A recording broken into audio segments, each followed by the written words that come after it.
What's the meaning of bodkin?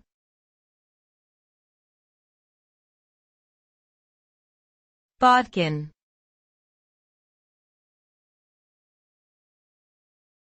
Bodkin.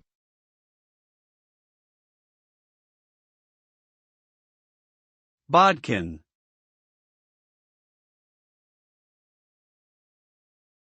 Bodkin.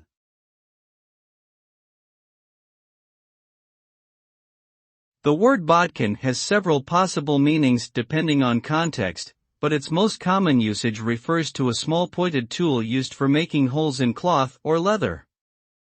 It is also sometimes used to refer to a type of needle with a large eye and a blunt point, used for threading ribbon or elastic through fabric.